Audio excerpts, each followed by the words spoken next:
ओम ध्यानम नमः। नमस्कार दोस्तों, आज हम जिक्र करेंगे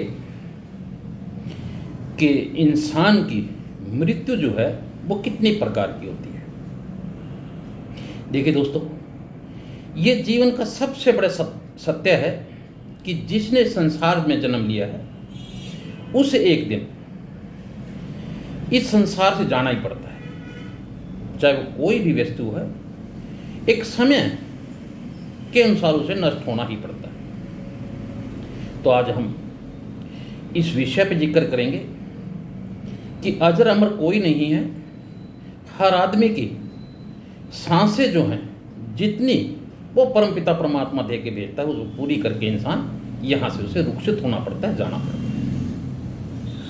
लेकिन ये मृत्यु जो है कितने प्रकार की है।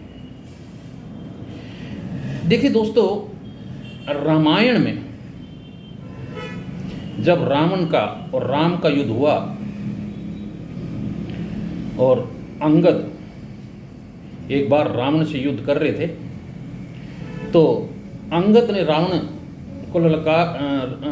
अंगद को ललकारा। तो अंगद ने जवाब दिया रावण को कि हे रावण, तो एक मरा हुआ इंसान है, तुझे क्या मारना, तुझसे क्या युद्ध करना। रावण ने कहा कि मैं शक्तिशाली इंसान हूं, मुझे आप मरा हुआ कैसे मान रहे। तो अंगद ने रामायण में 14 प्रकार की मृत्यु जो है उस रावण को बताई। देखिए दोस्तों, अनिद्रा, आदमी की दरिद्रता, ये बहुत सारी जो चीज़ें हैं, गरीबी है, ये कहीं ना कहीं मृत्यु के अंदर आती है। क्योंकि इंसान कई बार जीते जी भी कई बार मरता है, कई बार उसे लज्जा उठानी पड़ती है। ये सारे मृत्यु के प्रकार ही होते हैं। मैं इसमें से आपको कुछ रामायण में जो वशिष्ठ जी ने भरत को बताए थे उनके बारे में, उन मृत्यु का जिक्र करता हूँ। सबसे पहले वशिष्ठ जी ने भरत, जब दशरथ की मृत्यु हुई तो भरत ने पूछा कि ये तो बहुत महान राजा थे, इनका इस प्रकार शोक में जाना, वशिष्ठ जी, गुरु जी, ये कुछ बात जो है ठीक नहीं हुई, ये एक बहुत गलत कार्य हुआ है। तो वशिष्ठ जी ने कहा कि देखिए, आपके पिता की जो मृत्यु है महाराजा दशरथ की, ये शोकनीय मृत्यु है। और 2 प्रकार की उन्होंने मृत्यु बताई। एक होती है शोकनीय और एक होती है शोचनीय।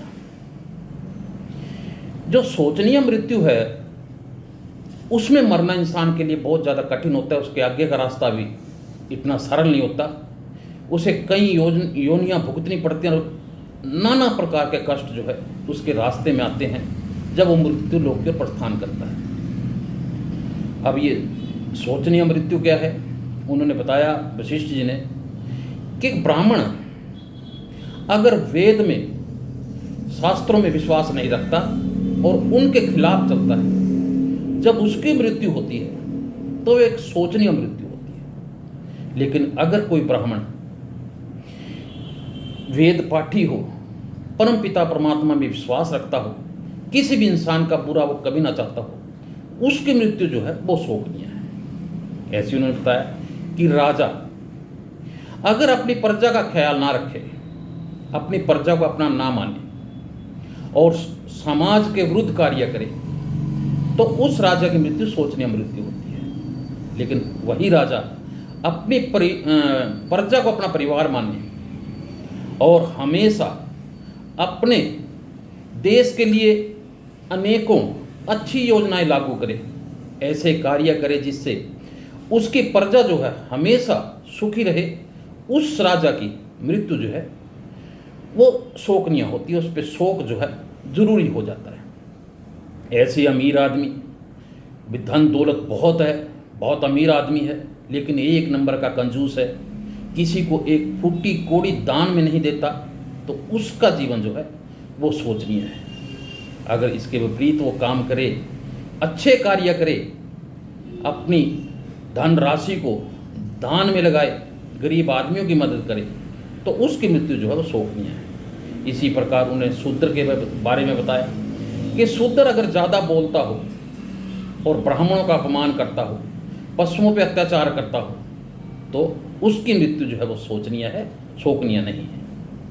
और ऐसे ही नारी अपने पति के विरुद्ध चलती हो, हमेशा घर में कलेश रखती हो और परिवार कुटुंब में हमेशा उसको लड़वाने का कार्य करती हो, तो वो नारी की मृत्यु जो है वो शोचनीय होती है, शोकनीय नहीं होती।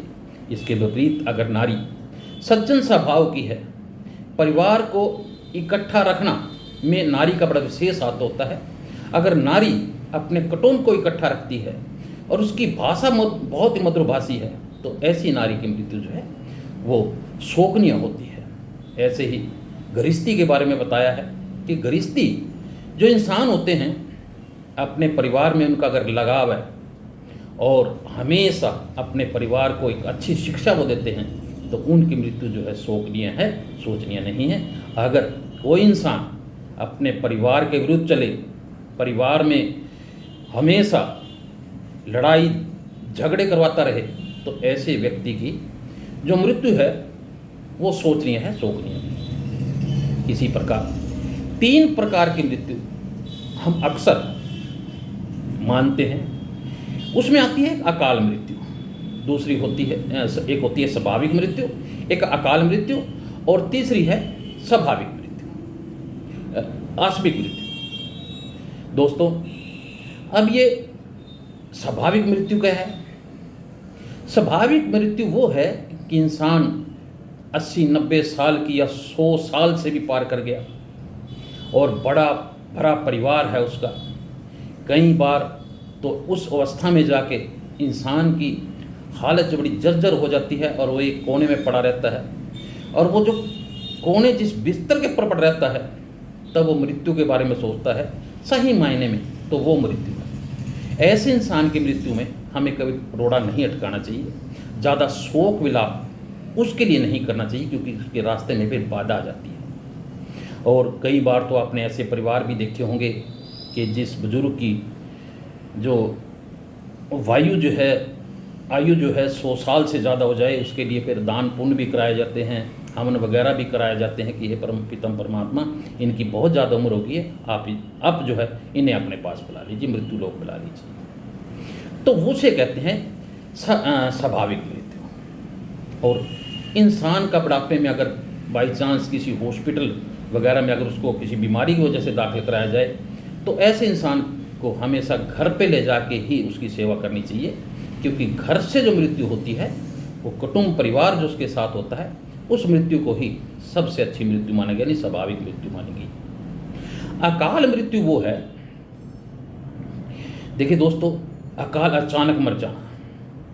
अचानक मरने में कई बार एक्सीडेंट है या कोई ऐसा रोग जवानी में लग गया, जानलेवा रोग है, और कुछ ही दिनों बाद उसकी मृत्यु हो जाती है। ये मृत्यु जो है अकाल मृत्यु में आती है।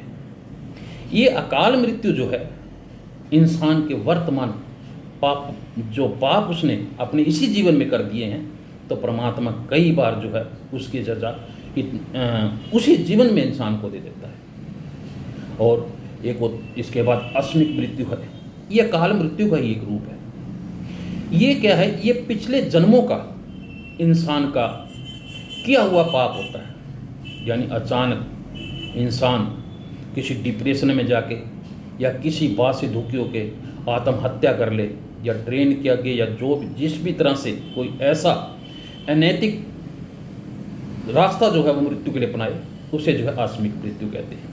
ये इंसान के पिछले कर्मों का फल होता है जो इसे इस जन्म में भुगतना पड़ता है। तो इस प्रकार 3 प्रकार की मृत्यु ये मानी गई है, यानी स्वाभाविक मृत्यु, अकाल मृत्यु और आकस्मिक मृत्यु। इसमें सही मायने में तो जो स्वाभाविक मृत्यु है उस मृत्यु को ही तवज्जो दी गई है हमारे शास्त्रों के अंदर, उसी को मोक्ष मिलता है, उसी को मुक्ति मिलती है। देखिए दोस्तों, मृत्यु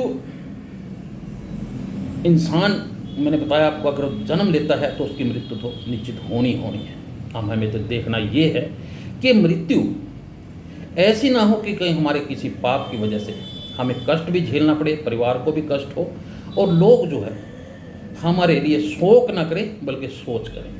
हमें ऐसी मृत्यु को चुनना है जिसके आने से पूरे आपके कुटुंब में, आपके जितना भी आपका दायरा है, सर्कल है, उसके अंदर दुख हो, शोक की लहर उसमें जाए, तो ऐसी मृत्यु तो अच्छी होती है। सोचनीय मृत्यु तो फिर एक गलत रास्ता है, वो उसमें ना इंसान की मुक्ति होती है और ना ही इंसान जो है अगले जन्म में भी एक अच्छा जन्म ले पाता है। उसकी आत्मा कुछ समय के लिए फिर यहीं भटकती है रहती है और उसे फिर जो है कई योनियों से होके गुजरना पड़ता है। तो दोस्तों, इसलिए हमेशा अच्छे कार्य कीजिए, नेक कार्य कीजिए, नेक इंसान बनिए, तो यही एक सही मृत्यु का रास्ता है। मृत्यु अनिश्चित है, वो होनी है सब। ओम ध्यान। नमस्कार दोस्तों, अगर वीडियो अच्छा लगे तो लाइक और शेयर जरूर करना। जो नए साथी इस चैनल पे नए हैं, कृपया वो इस चैनल को सब्सक्राइब कर लें, लाइक शेयर करना ना भूलिएगा। नमस्कार।